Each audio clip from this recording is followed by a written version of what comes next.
welcome to episode 35 of the About to Break podcast. I'm your host, Taylor Hughes, and this week I'm joined by director, producer, writer, Stephanie McBain. Such a good conversation. Right out of the gate, I got to apologize for the quality of the intro audio. The rest of the audio on this episode does get better, but I'm actually recording this on my iPhone in the alley behind UCB in LA because it's just been one of those weeks. A couple things to let you know about. First of all, we are now on Stitcher. That's right. If you like Stitcher for listening to your podcast, you can now listen to About to Break there. And we've just launched a YouTube channel. Do me a favor, if you wouldn't mind, go over to YouTube, click the link here, and subscribe to our YouTube page. We've got lots of great content, some behind-the-scenes stuff. I'm hoping to shoot some videos with some of the different artists and entertainers and put that exclusively there on YouTube for you guys. So if you got YouTube, if you got a YouTube ID or whatever they call it, if you could go over to our YouTube channel, subscribe, that makes a huge difference and will allow us to verify that channel so that we can put out that content we want to. This week, I just finished up a run at the Magic Castle with my buddy Jimmy H. It was absolutely incredible. No better place in the world to perform magic or to see it. If you're ever in LA and get a chance to go to the castle, please do it. You won't be disappointed. This is going to be an exciting week for shows. I'm going to Tulsa, Oklahoma on Tuesday. Friday night, I'll be in Vegas emceeing a corporate event. And then Saturday, I'll be back in town. We're going to be at the Pomona Art Walk doing an About to Break live show. I'm going to be recording with artists and entertainers and musicians, talking all about what they do and why they do it and how much they love it. So come check it out. We'd love to see you there. I'd love to say hi. And then Sunday on August 13th, we'll be back at Nerd Melt for the next Jokers and Aces show. Such a killer lineup. Hope your week's going great. Can't wait to see you at one of those events. Jokers and Aces on Sunday and on Saturday at the Pomona Art Walk. But right now, sit back, relax, and enjoy this conversation with director Stephanie McBain. No, I'm not a writer. Okay. Something is about to break.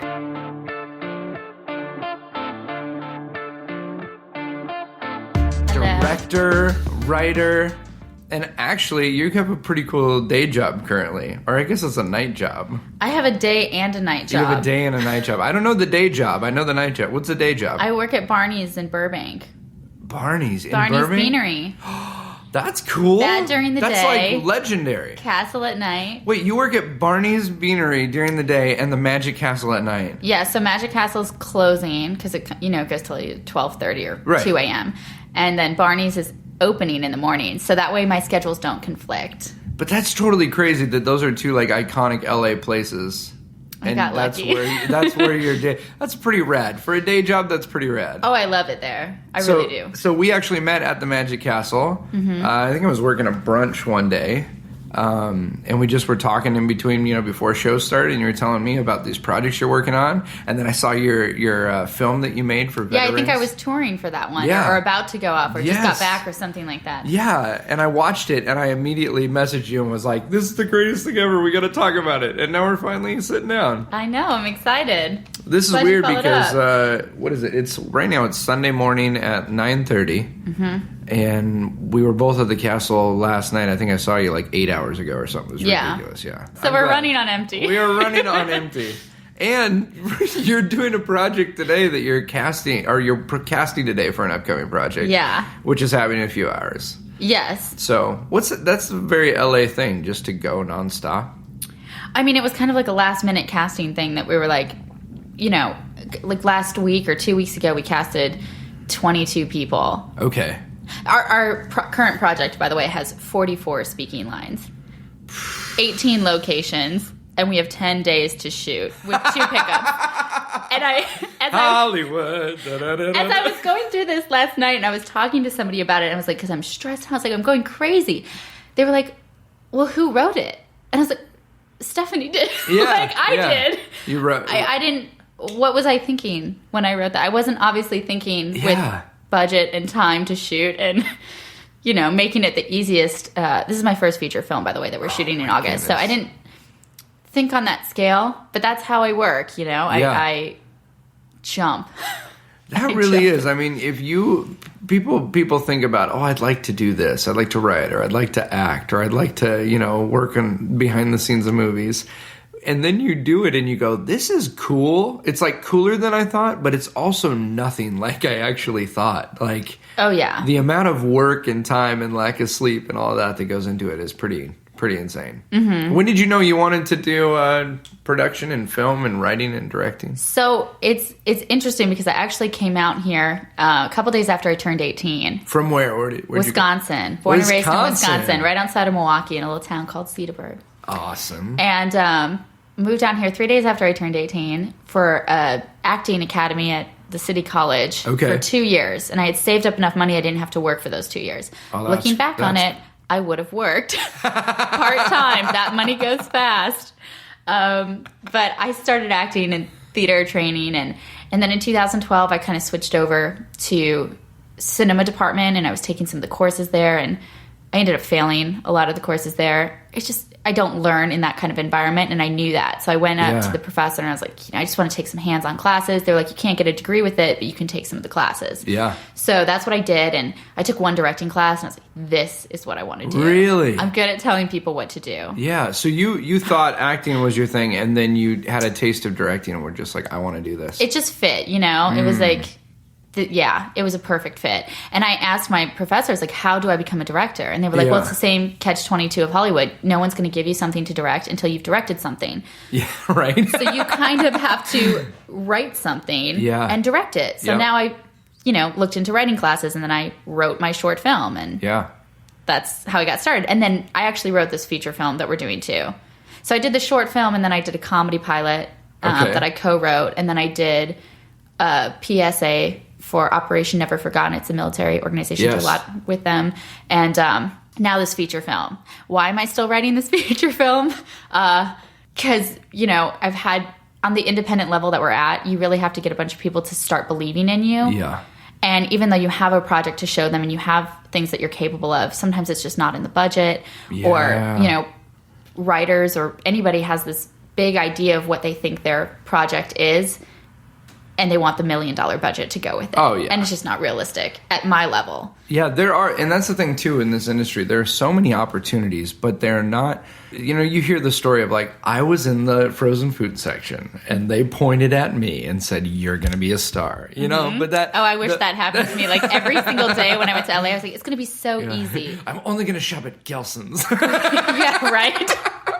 But the truth is, like, there are plenty of opportunities, but you have to be, before anyone's gonna like champion you, you have to be the one to go out there and grind and like do what you got to do. And it's paying your dues. It's the same thing that we tell actors to do. Because when I was acting, like, I would be doing in student films and short films for deferred pay or just for copy credit meals and stuff like that. And it's like you have to do the same thing on the production end. Right. You have to be a PA, and sometimes it's paid and sometimes it's unpaid, and then you have learn by these people, on set. Sometimes it's the best way, and make those connections there. Was that, like, growing up, did your family always have, like, a really good work ethic, or was that What was the dynamic for you at home? What did home life look like as a kid? Both my parents worked. Mm-hmm. My parents split when I was younger, so my dad was working all the time. My mom was a stay-at-home mom when then she worked part-time for a little bit, and then when they split up, she became a full-time, worker. Yeah. Full-time worker. I don't know. Yeah. She worked full-time. That sounds like better English. Like I said the same thing, but it sounded weird, my grandparents lived close to us, too, and they worked all the time. Like, we just have a really, like, we were brought up with that stereotypical Midwestern work ethic, which I think is 100% true, because I work with actually a lot of Westerners. The office that we're in, they're from Chicago. I like my Midwestern people. Yeah, it's good. It's good because it's funny. Like, there's very few people in LA who grow up here and actually succeed. Because there's this, it's a different kind of, it's laid back. There's definitely a thing in the Midwest where it's like, okay, if we don't work, we don't eat, right? Yeah, my parents, I remember when I was younger, so I started working when I was 10 years old. From 10 to 14, I had a paper route in all 4 seasons of Wisconsin. Was this like on a bike, or were your parents driving you, or how did you my parents would drive me most times. Like, Wednesday, I would come home from school. Every Wednesday, I would come home from school. I would roll 144 papers, and I would, if it's raining, you have to put them in bags. If it's not raining, you just wrap them with a rubber band. And my mom would come home from work, and she'd pick me up and, she'd drop me off and I'd go around the block and come back into the car to load up my bag again. And then occasionally in the summer, if things got busy, I would have to bike out there. Can't really do that in the winter, but all 4 seasons. And I mean, it's like not a lot. Like I think $8 a week or something. Yeah. And then 1 week a month, you had to roll a magazine with it as well. So that was just heavier and you had to do double the work, like double the loads. Anyway, I had this job because I wanted to buy a video camera. Okay. And do you remember what camera it was? I still have it in my home, in my childhood home, and it still works, but you have to plug it into the wall, and it's got the cassette tape things. Yeah. You can't, I don't even know if you can play those anymore. The mini DV things or whatever. Oh, they're like this. Yeah. Oh, yeah. Okay. They're bigger. Yeah. Than you would expect. But I remember wanting it, and my parents were, they could buy it for me. Yeah. They didn't. They were like, you need to, if you want it, you have to go work for it and you have to buy it. So I saved up all my money and eventually I bought that camera. And I think that's why I still have it to this day. And I remember, talking to my parents later on in life about that. And they were like, we could have gone out. We could have bought it for you. Had we done that, you probably would have broke it. Yeah. Or lost it or something like that. But because you worked for it, you learned the value of $1 and you knew how much that cost. Totally. And that's why you still have it to this day. Oh, totally. I remember my mom, so my mom was a single mom. Yeah. My parents split when I was 3. I think they divorced when I was 5. And they were always really cool with each other. But like both of them worked really hard just to like make it work, And my mom like put her way through, she went through beauty school and then opened her own salon.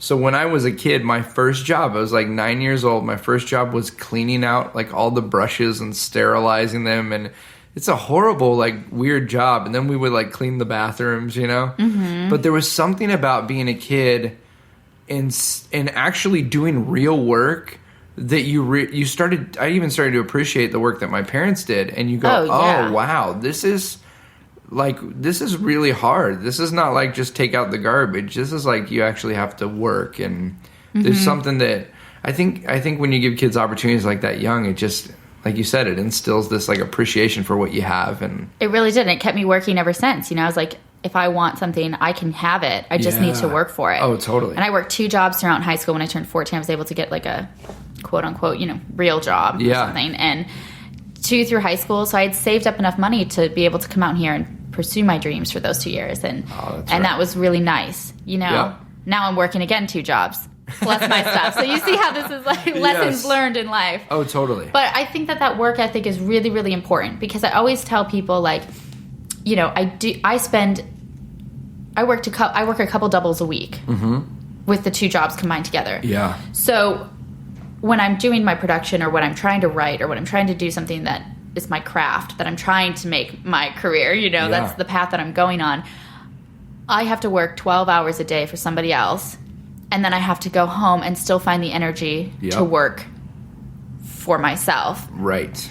And that's tricky. Sometimes it's you just don't have any energy left to give, Sometimes you just fall asleep and whatnot. Do you have any tricks on like how you motivate yourself in those moments? Because I totally get that. I mean, I think I have a very stubborn kind of personality. I remember last year I was going back and forth with some writers for a script that I really wanted. Yeah. And we just couldn't agree on it. It was written by 2 writers, One wanted me to have it, the other one didn't.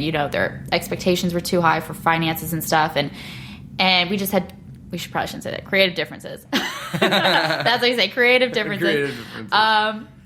But it was one of those things I kind of wasted, in my mind, a year on going back and forth with the script. And I get it. Yeah. It's their craft too. It's their baby. So they have a certain level they want it to reach. But time has told me that it just doesn't work that way. You have to start and you have to work your way up. And, you're not going to make your money off the first project. It's going to be the second one. Yep, totally. Had I made money off my short film, that would have been sweet. You know what I mean? I mean, we ended up selling it, which is kind of cool, like licensing it out. Yeah. So, it's still out there and making something, but it's that process. And so what happened is originally my plans get shot to hell. Yeah. Plans don't exist. Oh, totally. But my plan was, they're still good to have. My plan was to have a script by like October of last year. Yep. And start shooting in April. Okay. Because my busy season for both the restaurant and the castle is obviously September, football season for one, Right. and Halloween season and holidays all the way approaching. through Christmas, yeah. So I was like, if I can have a script now, slowly start working on it, and then shooting in April, that's perfect for me. Okay. And what really happened? I mean, we got to January, February, and we didn't have the script anymore. We didn't have it at all. We were going back and forth, and I was like, I can't do this anymore. It's too stressful. And I literally, the company that we're at right now, KO Creative with Christy and Ann, she was like, you've written scripts before. Right. You've written before. Why don't you just write it again? And I was like, sometimes you just need somebody to do that, right? But I was like so against it. I wanted to write. I'm the kind of person that's like, everybody's got a strength, right? Like, I can write. But I know that there are far better writers out there than me. Okay. So I'm like, let me get the best script from somebody else, and let me put my directing on top of it, and then let the actors put their stuff on top of it, and then together we can create this really cool piece. Yeah. And that's what I kind of wanted to do. But it didn't work out that way. And out of stubbornness, I was like, this was February 1st. I was like, you know what? I am going to get you a script, a full-length feature film by the end of this month. And then I walked out of the office, and I was like... beginning of February. This was beginning of February this year. So you picked the shortest month. You're like, all right, math has never days. been a strong suit, you know? And you know what? I turned it in 4 days early. That's incredible. Because I'm stubborn. So at this moment, did you have a concept or an idea or a notebook? Or did you just go, I'm going to come up with an idea and write it? Was there already an outline in your head of what the film could be? I went home and I started looking through projects that I had started. Yeah. I have a bunch of projects started that are 10 pages in. Okay. And I was reading through them, and then I landed on actually one of the first ones I wrote, and I was like, oh my God, this is kind of a cool dialogue. Yeah. It sounds good. I can't believe I wrote this when I was 18. That's crazy. It's always just fun. Those 10 pages. It's fun to go back through your notebooks good. and go wow, this is really great. And then you look at the next thing and you're like, what was I thinking? Exactly. You've got stars and asterisks this is the one. Really? A kale superhero. That's weird. So, I don't know what I'm talking about. I like it. Well, I know you are right in the beginning of production with this, so I don't want to share too much, but I do want to talk a little bit about the process, because I think so many people will be encouraged to hear, when you get an idea and you go, wow, I've got this great idea. I just wish somebody with money and resources and, casting would come and make this happen. What is it like when you say, okay, I've got this idea and I'm going to partner with people that I trust, but I'm going to be the driving force behind that? I mean, I wish I had a better answer. But I gotta tell you, I make every mistake in the book. Yeah. And then I learn from it. And unfortunately, some of them are costly mistakes financially. Yeah. And that's kind of what we, hopped into. And it's because I push it so much. Yeah. But it's all about having that support and that team. Yeah. And I'm a very loyal person. KO Creative can tell you that. They've been on my project since my directorial debut. We hired them to do our editing and post-production. Awesome. And they did a fabulous job, and we just created that bond. We were both from the Midwest. Our work ethic is similar. We just had that stuff going for us. And, I brought every project to them since. And they've been part of the team. So I trust them, their judgment on people and their judgment on where we should go and what route we should take. So it's really that. It's hard. You have to believe in yourself because other people usually don't. It's very hard. Everybody's trying to make a movie out in LA, right? Oh, yeah. So you go to funders and investors and stuff, and you're like, hey, I got this movie. And they're like, oh, great. Do you have any people attached? No. Yeah, oh, we're working on it. Yeah. Okay, great. Well, you get me a name, and then we'll talk. And then the names are like, well, do you have money? How much money can... it's that back and forth, and it's very hard to get people that... You have to get somebody to believe in it before it makes sense. And actually believe in it to the point where it's done. Do you know what I mean? Everybody's a yes person out here. They're like, oh, yes, I'd love to be in your movie. Or, oh, yes, that would be awesome. And then push comes to shove and they can't get off of work. Right. And I get it because it's the fear of making your bills on time and pursuing your craft. I totally get it. That's a huge balance. It's it's the thing that I love to do the most is not the thing that's putting food on the table. So how do I balance? And I've been there. I have a bank statement from a couple years ago when I remember crying in my car. They had just taken out my rent check, and I had like $75 to my name, and I had blown through all my savings that I'd saved. I mean, it was literally, and I remember that time period, and I think that's what I worked double hard to try to get it, what I have, to know that I'm not going to be back in that spot. Yep. But I don't know if I answered your question or not, but it's just getting people to believe in you is just really difficult. And then you also have to keep the belief up in yourself. I mean, I can't tell you like how many times I'm ready to throw in the towel, or I'm like, just hit the fan. Right. Or like, when you get somebody to believe in you, and then afterwards you're like, oh crap, I'm gonna let them down. Yes. I don't have it. Oh, that's perfect, because that's what I feel. I'm like, oh my God. Yeah. Did I bite off more than I can chew? Because I do it all the time. And then I crumble and then build myself up better than ever. But it's that initial moment. I don't want to let anybody down. What's incredible about this city is that everybody's in the same spot for the most part. Everybody's struggling, no matter how much success you've had. Like, I can't imagine someone who made a hit film and then has to make another. Do you know what I mean? They're already asking me what my next project is. See, right? And I was like, wait, I don't get to go on vacation after right. this? But it's this weird thing of like, everybody's struggling. I've never met an artist who doesn't have these peaks and valleys of like, anxiety and depression and all of this. And yet everybody acts like they've got it together. Yes. When you're out there in society. I mean, there's super high highs and super low lows. Yeah. And they can happen like that, right? Like, it's like... Oh, yeah. Yeah. I mean, my mood switches every day at work, because when I go to work at night, I just had a full work day on my stuff during the day. So people are like, you can kind of gauge where they're at. Yeah. Yes. Sounds really unstable. Oh my goodness. Yesterday I was at this thing, and it was just like let's just go hang out, and it was like a very laid back kind of meetup thing, right? And then it turned, without even thinking about it, I had no expectations going to it. Then it turned into a pitch. They wanted to hear a pitch. From you. Yeah, and I was like, oh my gosh. So I did the pitch, and I felt like I nailed it. And there was like five other people that were like contenders for this thing that I didn't even know that morning was a possibility. And then they ended up going with someone else. And it was crazy, where it was like, just chill, no expectations, to what if it happens? And then like, no. Yeah, right, in the course of an hour. Exactly. That's kind of cool about seeing it, though, from the other side, is that I liked when I switched from the acting side to the production side.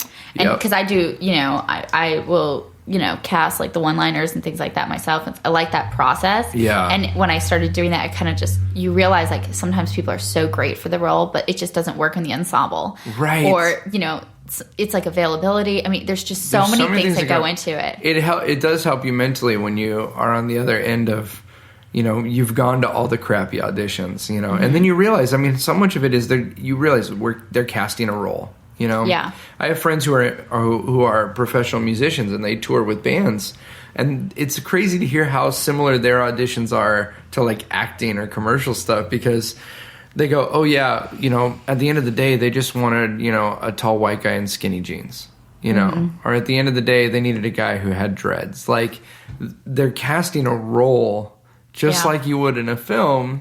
And that helps you to go like, okay, well, it really isn't about me or my ability. It's about the project and what fits the project. And I think that's kind of why I switched over to the directing side, and I loved it so much, is that for my personality type, I was in control. Yeah.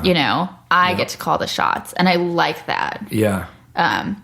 Because as an actor, I was like, you feel really good about your audition, you think it's great, and then all of a sudden you don't hear back or whatnot, or your emails go unanswered, and you're just like, oh man. You talked about yes people. It's like you walk out of every audition, like, that was so great. Yeah, thanks. We'll be in touch. Great. And then to radio silence. Yeah. So let's go. I want to go back to 10-year-old Stephanie. Yeah. Gets her video camera. Mm-hmm. What did you do with it? I don't even remember. I'm sure I have those tapes somewhere that I got to destroy now. What made you want a video camera? Were there shows or films that you were like?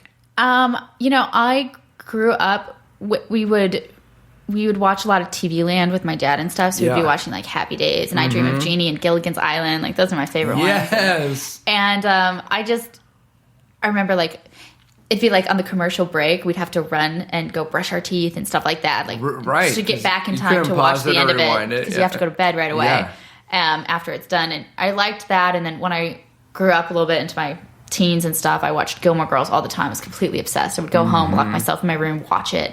Yeah. Go to dinner, come back, watch it again. When you fall came asleep. to LA, did you do the Warner Brothers tour and see where they filmed? I didn't do the tour, but I actually got, I was a caterer. So I was catering on Warner Brothers for a while. So that was kind of fun. It was cool to be around the movie stuff, you know? I was like, yeah, this is it. But your expectations really do go down. And it's kind of what I tell people is like, when you're watching something on film, you're like, oh my God, because it creates that reality and that picture for you. Yeah. And then when you start filming, you're just like, if you're an actor, you're coming on set, hair out for a couple hours, makeup for a couple hours, and then you're sitting in your trailer until they're ready for you and you come out. I mean, there's just a process. It's very hurry different. Up and wait. Yeah. The few TV things I've done with like magic, it's so funny because it's like, we need you here at this time and we're doing rehearsal here. It's like, yes, okay. And you get there and it's like entertainment doctor's office. Like, I'm just sitting here waiting for whenever you're ready. And then they're like, we're ready. Go. Okay, great. That was awesome. And you really have to love it because of that. Yeah, like if you don't love it, you will not succeed in this because Wait, do they teach that in school? Like, do they teach like how to be on set? Like how to... There should be some sort of like training on just how to mentally cope with sitting quietly and waiting. I don't think that they ever teach us that. I mean, I have like a thing with school in general is that I learn better hands-on, right? And because I think it's more of like the image that you get. Like I remember there was this, okay, so I remember one of my acting school teachers was talking about, I think it was was it Sharon Stone or Susan Sarandon? I don't know. One of the actresses was in one of these actresses that's famous or something. He was telling us a story. So whether it's true or not, I don't know. But he was saying a story about this girl that walked into the New York like theater chomping on gum, and she played the character from like the start to finish. And at the end, she took her gum out and put it under the chair and left. Didn't even say hi to them or anything. Just like walked in the character, walked down in character.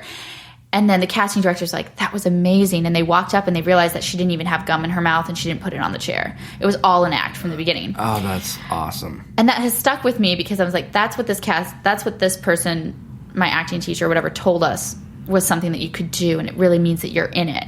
Yeah. But now, being on the casting side, this happened the other week when we were auditioning. Somebody walked in character, did their thing, and walked out. He was kind of playing like a guy that was kind of a dick. Yeah.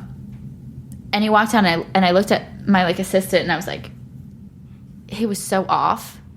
So off, he doesn't want to come back in and get notes and try to readjust it. Like, I was like, that was an opportunity come and lost. You know what I mean? Yeah.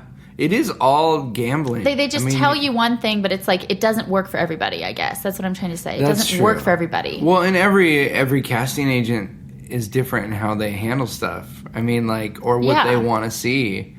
It's funny. I did an audition for Modern Family for like a guest role thing. Mm-hmm. I did it twice. 2 different times they called me in for 2 different roles.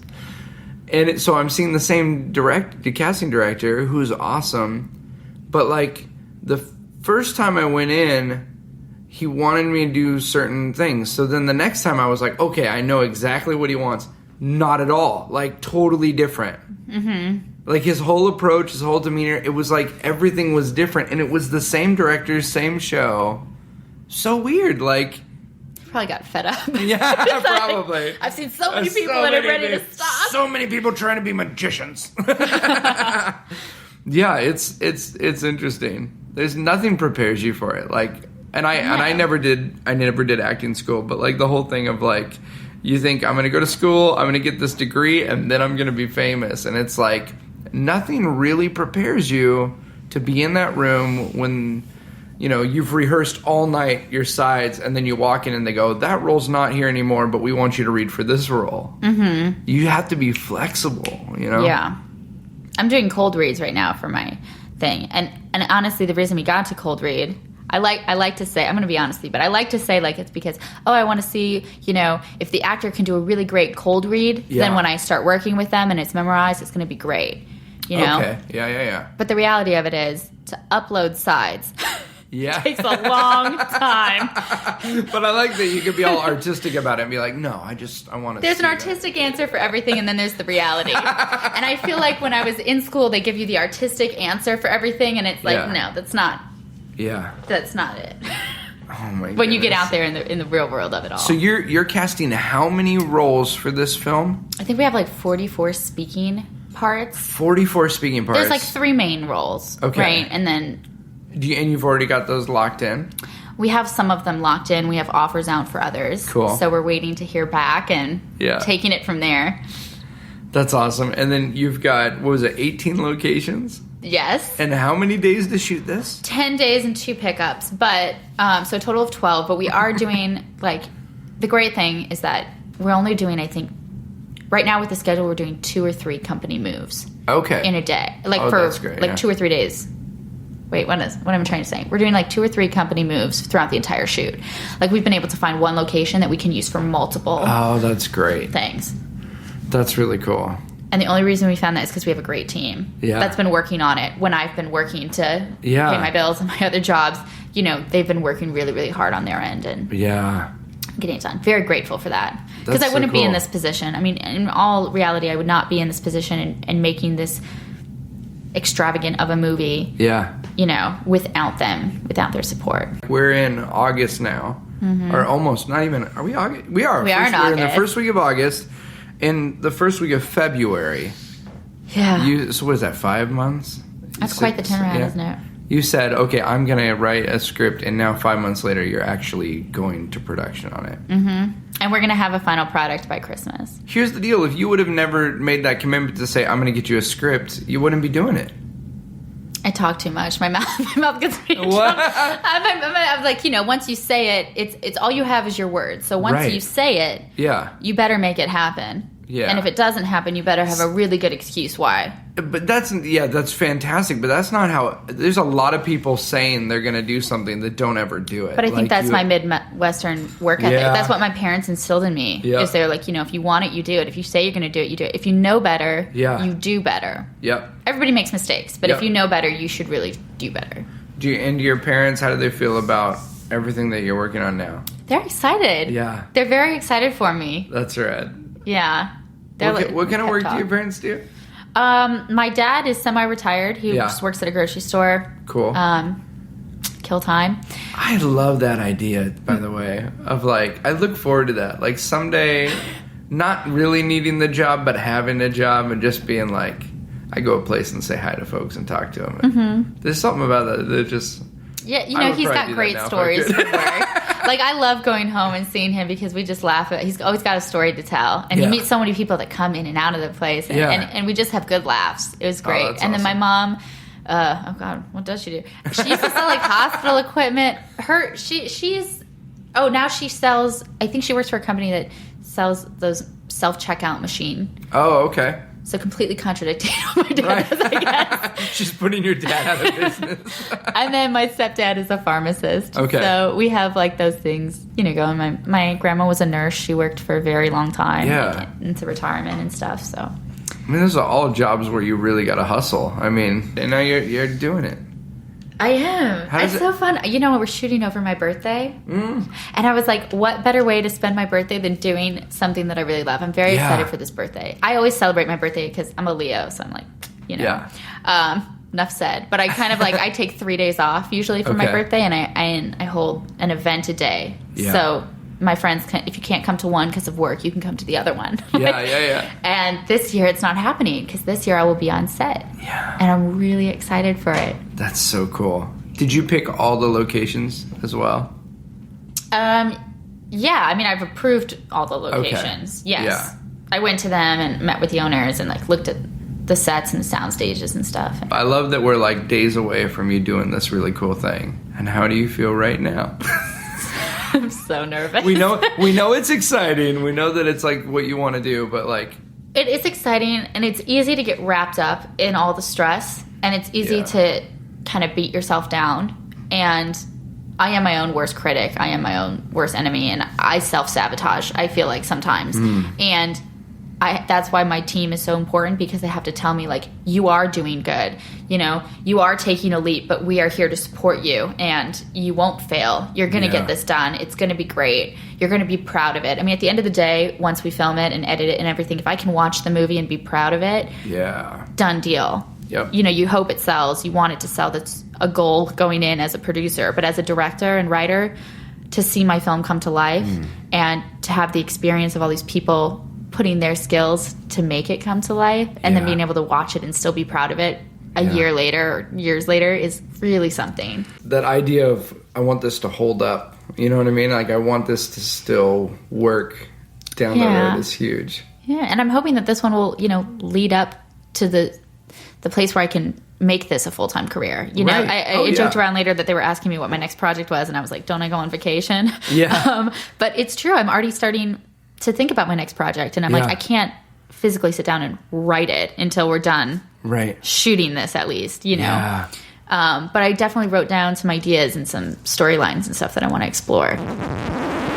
I hope you're enjoying this episode of the About to Break podcast. 3 quick ways that you can help us out here at About to Break.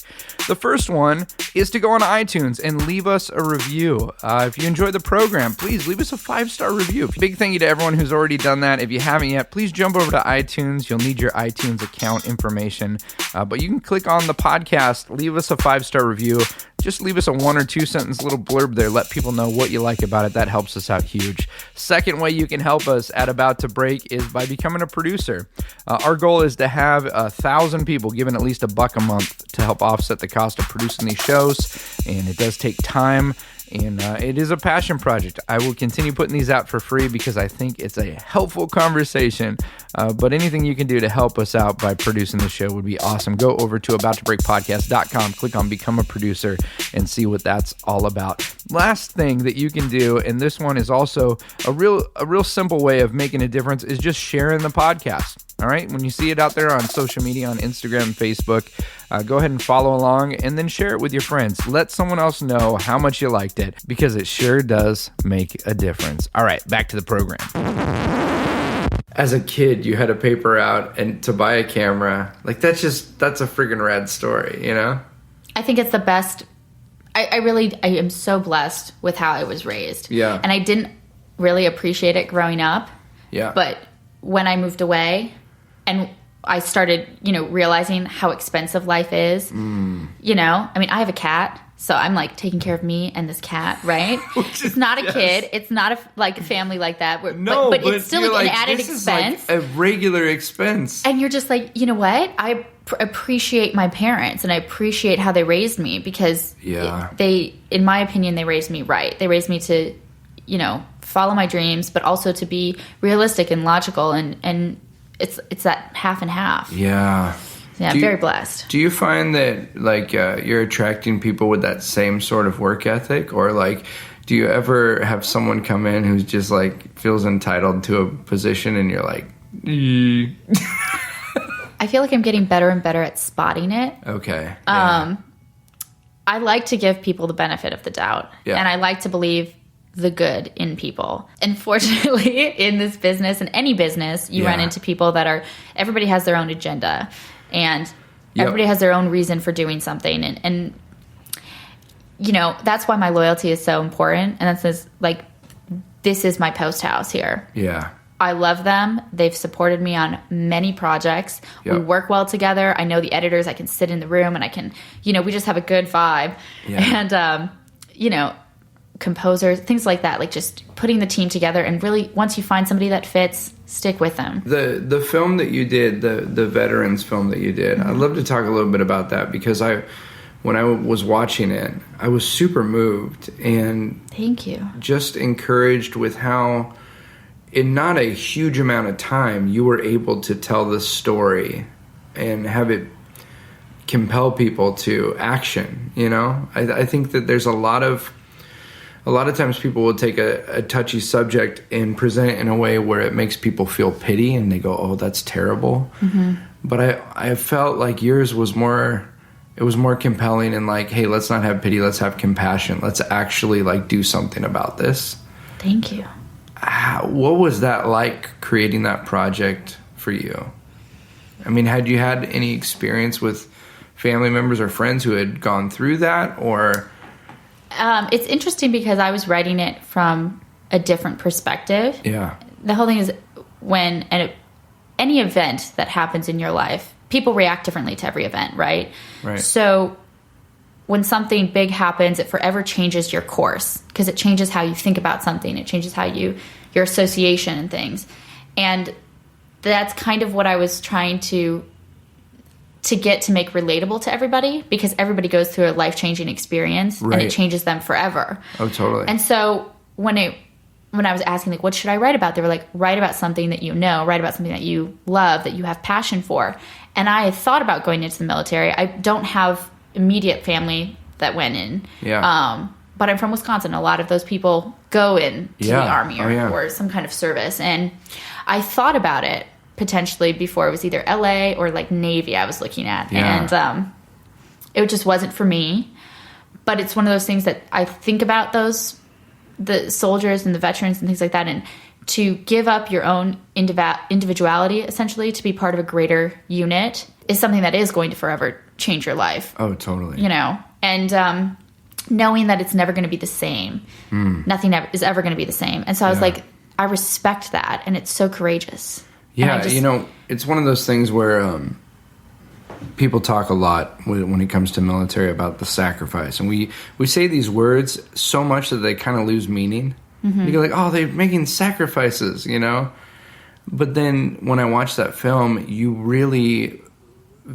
were able to create these, like, you're seeing it through someone else's perspective, which is what story is, and it's what we're able to do. A sacrifice for life. I mean, essentially, it's not just the 4 years you're in. It's you come back and that event has forever changed you. And it's not only you now, it's your family, and it's the people you come home to. And it's literally, it's a decision. Yeah. That forever changes your life. Like any other big decision in life. Right. It's not like a political film. Like, you're able to tell the story of what a soldier experienced, regardless of why they're there or what's going on or who sent them. You know what I mean? Like, my father-in-law was in Vietnam, and he was drafted. He didn't sign up. He was just... That's my favorite conflict to read up on. And I love movies now. I love documentaries from that. So he's drafted. He goes into the military, experience horrific things. I mean, very young, like just out of high school, and is over there a few years. He comes back, and he's thinking like, you know, people are gonna appreciate what they did, because I mean, he's like, I didn't choose to do this. This is what we were told we needed to do. Right. And when he landed, people were lined up, and they were booing them. I just gotta chill, because it's so true. And how terrible is that? Yeah. And this is why I think it's so incredible what you're doing, and what we have the opportunity to do with art is we're able to take people out of their little bubble and to go, look, let's watch for a moment life through someone else's perspective and someone else's eyes. And you know, it's fun to write things and produce things and do shows that help people escape. But it's another thing when you can have a moment that has people pause and go, look, those people that you disagree with, they just grew up differently. They had a different experience, you know? It's freaking powerful. Thank you. You know, my favorite thing about that one is like because I don't have the military background. Yeah. And when we showed it to some veterans, and it was in GI Film Festival too, and we got veterans coming up to us and being like, you know, wow, like you just, that's it. And I was just, that is the best compliment ever. Right. Because if they approve it. That was my biggest thing, is like, I don't want to do anything, because I respect them so much, and their families and everything that they go through. Yep.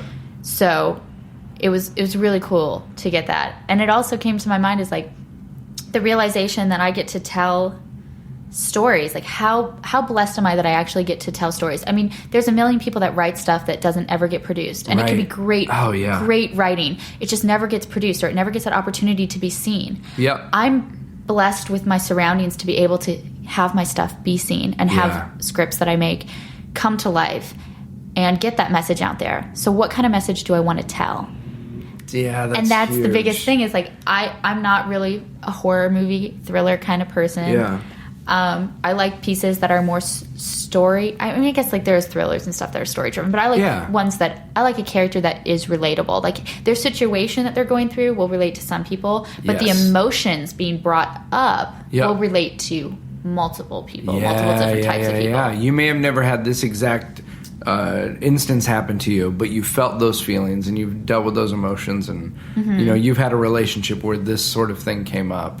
Yeah, it's incredible when like you can take art and use it to move people and encourage them and challenge them, and I mean that's the goal, right? It's like. So do you remember the short film in the shower scene? Yes. When the flashbacks happen? Oh, yeah. So this is how powerful film is. Like, I would remember being in the editing room and I saw the footage, and I was like, "Oh, the footage is great. Yeah. They did such a good job, right?" And then when it came time for us to add the music to it, that was the first scene that we composed. Bronson Buskett was our composer that he composed for, and the editors laid the track in with it, and I looked at it and I started crying in the room. I was just like, it's instantly made more powerful. Isn't that incredible? And it's because the music, I think, you feel it. Your body feels it. Oh, yeah. It's amazing and spectacular. And that's when I knew, like, how powerful this stuff can be. There is... So you got to tell it right. And this goes back to your getting the right team on board and the right and having not just people with the talent, but people with the perspective and vision to go, we are not doing our own thing here. Like, we are all going to pour everything we got into this piece because it deserves it. And this story is valuable, Mm-hmm. It's huge. I think everybody that I worked with on that first piece, because that short film was my directorial debut. Yeah. And it's like, we were there for a very long time on set. Yeah. I mean, I was like, please, like, we only have a little bit. Like, today we have to finish it today, like in this 24-hour period. And people stayed. And it's just like, that's when their heart is in it. And so all those people I appreciate, and I, will have a special place in my heart forever for them, for helping me make my image. It's huge. And being a part of that. And just as an encouragement to anybody who's listening that right now maybe is part of a production but isn't doing the role they want to do, maybe they're a PA or maybe whatever they're doing, there is that moment where you go, I've got to give my all into this thing, because you never know which one of these projects or which one of these individuals is going to have an opportunity, and they're going to bring you along with that. You know what I mean? Mm-hmm. Not in a way of like, I'm going to do this because it's going to lead to something, but there is something powerful about, I'm going to give my all because I don't know what thing. You never know in this business. What weird encounter. You don't know, at least they're going to respond to your email. You know what I mean? Like I get like swamped with emails too, and it's like, and I'm not at that level where I feel like I should be swamped with emails, right. but people swamp you with emails when you have a project, and it's like so many to go through. Yeah. And reality is sometimes you just don't go through all of them. Yeah. But if something pops up and I've worked with them before, I'm at least going to open email. Yeah, it's true. Hey, how are you? How's life? Because you create that bond. It's true. I've been talking about this a lot lately, but a good friend of mine, John Flynn, he directs. He's in Edinburgh right now doing production there. But amazing storyteller. And he got his first TV writing job because he did a showcase 7 years before that and performed this showcase and went home going like, whatever. That was a lame. I didn't feel like I did a good job or whatever. 7 years later, someone calls him and goes, hey, you don't know me, but 7 years ago I was at this showcase. I saw you, and I was losing my mind at how funny you were. And I said, if I ever get an opportunity to do something, I want this guy to work on it. So he's like, I'm doing this TV show. You want to come be a writer? Isn't that crazy? That is the kind of story we live for. Right? I mean, that's exciting stuff. And it's so, because it's true, Right. I mean, there's people that I see and then it's stuck in my mind, and I don't know when I'm going to use them, but I'm going to use them at some point. Right. I have like a drawer of every business card I've ever gotten for the last 7 years since being out here. I've stuck in there. Isn't that crazy how and so often when we're on the end of not having an opportunity or feeling like nothing's happening, you never know who's thinking about something that might happen, or that's why it's just you got to give it your all, put it all in. I think people, and just always be genuine, you know, please. and because people can smell. They say it's like a small world, and it really is. I mean, the entertainment industry in LA is so tiny because people like to work with who they like to work with, and they're going to bring people back. And see, that's okay. People. I'm glad so you're saying genuine. This. Like, don't be. You can smell desperation.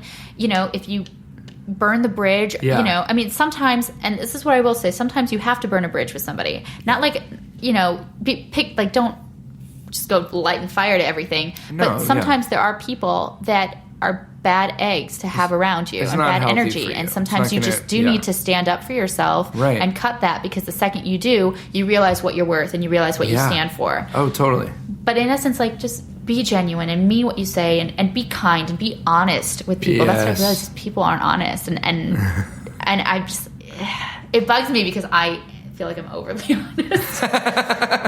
Just to be real with people, you know? And there's the balance of, like, you know, until you make it, you have to champion your cause, and you have to play the game a little bit of, like, looking like you got your things lined up, even if you don't always. But at the end of the day, you know, take care of people, because, you know, we're trying to make things that are going to encourage or challenge or compel people, and we got to realize, well, these are people too that we're working with, you know.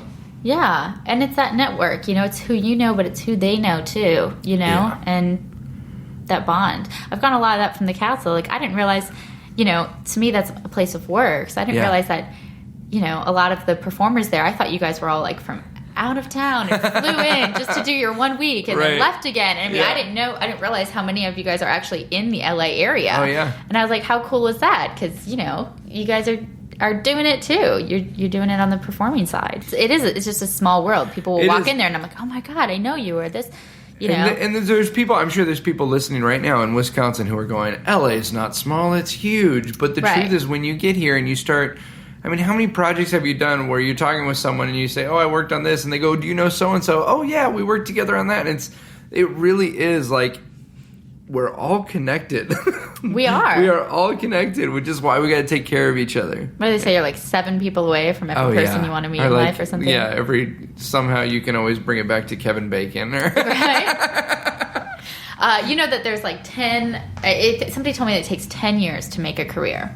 Okay. And not make a career to the point where, like, you're going to be a bazillionaire and, like, living in the hills and whatnot. But, like, 10 years to make a career that you can, like, a livable, you know. Yeah, like sustainable. You can. Yeah. And they also told me, this is all people telling me things. I hope they're not lying to me. You know what? They're also like, it takes... Who cares if they are? If it gets you to It's gotten that in my mind, you know? Like, it's set, like, a limit. You know, I always say that it's important to have goals. So it's like, I have 10 years to see if this is going to happen. Wow. You know, as a lifestyle for me. Yep. And then I'll have to start, you know, readjusting or making, you know, I'm forever going to make film because it's what I love to do. And it's a special thing in life that we were just talking, was it last night or the other night? You were talking about this picture of, like, a guy with, like, a pickaxe. Yes, there was, like, a meme that was on there, and it was a miner, coal miner. Yeah. And it had, like, it was split in half. It's like looking for gold. Yeah, one was, like,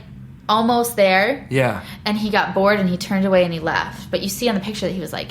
He's been working forever. 2 more strikes and he would have hit that gold. And then the other one on the bottom was, you know, like, exhausted and tired, but still hitting away, and he ended up reaching it. And it's one of those things you don't know how close you are. Yeah, you don't. You really don't. Yeah. I'm obsessed with comedy, and I respect that. I love funny people. I like people that can go out there and just do it. Oh my goodness. Because comedy is just so hit or miss. Like, drama, you're like, yes, that's sad. Right. You know? Like, unless you're a horrible person. Sometimes comedy is sad. I love going to comedy clubs. If you ever have a show, do you do open mic? I don't do too many open mics, but we do, I do some improv stuff, but then we do a monthly comedy magic show at Nerd Melt at Meltdown Comics. Where is that one? So it's Meltdown Comics, like a comic book store on Sunset. Okay. And the Nerdist has a showroom in the back. So, like, Doug Benson does his shows there. And let me know. Yeah. I want to go. Yeah. Our next one is August 13th. A little plug. August 13th, Jokers and Aces come out. It'll be fun. There you go. But yeah, I love listening to comedians share advice, and one of the things Seinfeld always says is he's like, you know who wants, or you want to know who succeeds in entertainment? It's the people who want it the most. It's not the most talented. It's not the funniest people or the best writers or the best filmmakers. It's the ones who want it the most and are willing to keep going. Because there are so many people, and we have instant gratification now. It's like, I post a picture. I want everyone to like my picture immediately. I'm so bad at social media. I really am. I have like 62 followers on Instagram or something. I was like, oh. We'll plug it. We'll get more people to like. I was like, that seems like a big number to me. Yeah, right? People are like, I'm going to go give it a year and see how it goes. Or I'm going to move to LA and I'm going to do stand-up for a year and see how it goes. And it's like, no, you're going to suck for 3 years. And then 5 years, you'll be able to have a little bit of money. And then, you know what I mean? Like, if you're lucky, like you said, 10 years, you can make a career of this. And it's the process that you learn in those 10 years. It's the things that you learn. Like, I remember just actually right before this film, right before that February came along, I was actually sitting in the lobby over there. Yeah. I was only working one job at the time. Yeah. And it was enough I finally got out of the 2-job rat race. And I was like, oh, yes, one job, can afford my bills, I'm good. Yeah. And they were like, well, what do you do with the rest of your time? And I was, saying like, oh, I do this. There you go. That's not being productive. Like, that's not going to get you to reach your goal. And it was a reality check. And it's like that criticism was the best discussion I had, because within 2 weeks, I got a second job. And now I was able to save everything from that second job to create a very nice pool. Yeah. So that I was able to take off the time I need to take off to do this project. Had I not gotten spoken to in that way. Yeah. And it's all out of love. Sometimes it comes out criticism, but I feel like as people, like, especially in the arts and stuff, you hear those stories like nothing is ever an overnight success. Like, they've been working at it forever to get it. And it's like sometimes it's very disheartening for people to tell you, like, do you really want this? Because you should be doing this, and this. Like, you should, Right. It hurts the ego a little bit. It does. But it was the best thing for me. I was like, now I'm like, thank you for telling me that, because I needed to hear it, because nobody else was telling me that. They were like, oh, you're so talented, you're going to be great, this and that. And she was like, you need to buckle down, and if money is the issue, you need to get a pool of money so that you can do this and invest in yourself. And there's something about that. It's like, well, if I don't want to do this other work because that's going to take me away from creativity. But if you're always worried about money, people are like, I'm struggling with money so much, and then they just never doing the work because their mind is just about what can I do to pull off making money. Yeah. Look, go drive Uber. Like, do whatever you got to do to make enough money so that you can have your brain free to be able to focus on your art. Yeah, and there's the other thing is like the bonds that you can make with the normal jobs. Like, I got to tell you something. Being in the service industry, you hustle with those people, like the other servers and the bartenders and stuff. And it's like you create this bond that nobody quite has because you've worked those Saturday nights when everybody's like going crazy. Right. And there's been a lot of people, like, I used to work at a restaurant, and it's like, oh, they're all actors, right? Everybody's an actor on here, everybody's something. Yeah. And then all of a sudden you're like, man, I wonder if they changed their number. Oh, they didn't. Oh, good, because, you're not going to change your number when you've got all people have it. Yeah. So you hit them up, and you're like, do you remember me? And they're like, of course I remember you. Like, we served for 4 years. What do you think? And it's like, well, we haven't talked in forever. And now those people become part of your next project. See, that's huge. And it's not always the thing you want to do that's going to lead to the thing you want to do. Like, you know what I mean? It's like, I can't tell you how many people that I think of to do projects with that I knew when I was in high school, or I knew in, college, and we did this other thing that wasn't involved, but I just think they were a detailed person. I need a detailed person on this, or you don't remember, like, sometimes you just don't know what people do in that instance. Like, there's regulars that come into the restaurant that I have conversations with. They come in for lunch every day, We're in Burbank, we're both studios, we come in for lunch, we get to chatting, and then when they found out outside of waiting tables, what do I do? Right. It's like, well, I direct and I write and produce. Yeah. Oh, okay. Because everybody does it. Do you have anything I can see? Yes, here you go. Let me know your thoughts. And then they're like, wow, you do this. You do, right. And it's that like, you don't know what other people do. So when you just create a relationship of people. Yeah. having a good conversation with them. And like going back to what you said, doing it genuinely, not doing it because it's going to lead to something, doing it because you really care about them. Mm-hmm. But also realizing like the world works because of Mysterious people. ways. It is all like connects. Yes. Somehow pieces fall into place. And when they do, it's fabulous. Yes, it is true. Yeah. Stephanie, thank you for doing this. Thank you for inviting me to do this. Now, I'm really excited. How can people? I know when the film is released and all that, I'll be sure after that to blast it and let everyone know. But right now, if people want to see your work or see what you're doing or go check out the film piece you did for veterans, how can they do that? What's the best way to get a hold of you? Is it through social media? Well, I guess I'll shout out my Instagram because 62 followers could use some more, I guess. That's what they tell me. Jesus only had 12. I love that. I think that's the best thing I've heard in a really long time. Please don't cut that out because I think that's the best part of this. Yeah. This Jesus episode. had 12 followers and Judas unfriended him. So. I can't even. It's McBain Entertainment. You can check out my website, McBainentertainment.com. Awesome. Has all my stuff on it. Embedded was licensed to VetStream TV, which is a online Netflix kind of for veterans. Cool. I don't know if I can say Netflix for veterans. Is that trademarked? I don't know. I don't think you can it's say like, it. Yeah, you can say that. It's an online avenue, so it's really great. And if you like it, let me know. Yeah, yeah. Give me some feedback. It's so good. I love Everybody, go check it out. It really will. It'll encourage you and it'll challenge you and give you new perspective. And then look for Roads, Trees, and Honeybees. That's this project. It's going to come out. What a wonderful name. Roads, Trees, and Honeybees. We will put links for all of the social media and your website on the show notes. So if you're listening to the podcast on iTunes or Stitcher, wherever at, just click on the picture and then links will pop up and you can get to Stephanie's stuff.